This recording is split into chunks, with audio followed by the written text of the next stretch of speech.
As the college baseball season wraps up over the next week and a half, perhaps the greatest collegiate player in Southern Miss baseball history is moving on to the minor leagues. Matt Wallner, the first-round pick of the Minnesota Twins last week, is officially signed with Minnesota. Wallner signed for slightly less than his slot value, agreeing to a deal for $1.8 million. 39th overall pick by the Twinkies is expected to be assigned to rookie ball in Elizabethton, Tennessee, where they'll begin their season, as a matter of fact, tomorrow.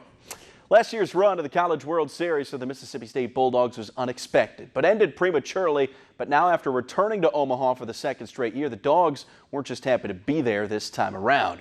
Opening up play on Sunday night against Auburn, Dog staff ace Ethan Small was on the hill facing Edward Julian in the second when the Auburn slugger takes Small out to right field for the longest blast in TD Ameritrade College World Series history, and 429 feet later, Tigers up 2-0 after falling behind by 3. Dogs within 1.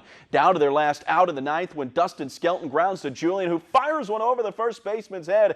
Elijah McNamee, who extended the inning with an RBI double, comes on in. The game was tied at 4. Later in the frame, bases loaded. Marshall Gilbert grounds one up the middle off the glove of Tanner Burns. Everyone's safe, and the Diamond Dogs come from down 4-1 in the ninth for their nation-leading 28th come-from-behind win. State wins it 5-4.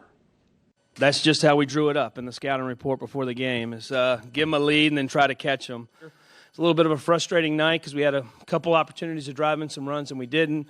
But at the very end, just the grit of our ball club played out. I remember actually being in right field for defense and Cole was pitching. And after he got the second strikeout, I said, I have the weirdest feeling about this inning. And so when Jake went up there and hit that double, I said, well, here we go. I just kept getting encouragement from my teammates saying, keep going, don't quit.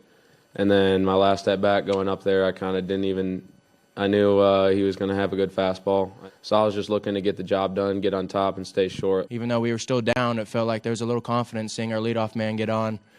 He's the best leadoff in the nation, so when we got the energy from him, it started to flow through the team, and, it came out at the end.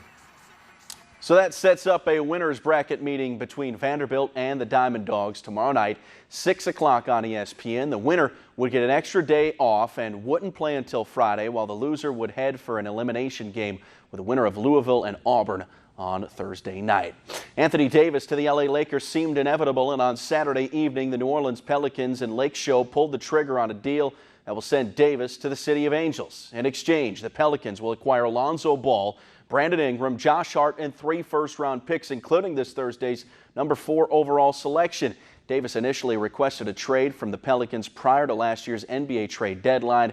Deal leaves the Lakers with just 5 guaranteed contracts for the upcoming season. Deal is expected to be finalized on July the 6th. Gary Woodland denied Brooks Koepka's bold bid at history with a pair of clutch shots on Sunday to win his first major at Pebble Beach. 35-year-old Kansas native canned a 30-foot birdie putt on the final hole that sent the silver trophy into his grasp. Koepka, meanwhile, who finished 3 strokes off the pace, became the first player to score in the 60s for all 4 rounds at the U.S. Open without winning the event. Speaking to the precision and play from the first-time winner, Woodland. I've worked hard my whole life. I've been surrounded by amazing people and always just wanted to be successful. I didn't know what it was, what I was going to do. Fell in love with golf, and it's transcended to today, and it all kind of came out of me. I never let myself get ahead all day today.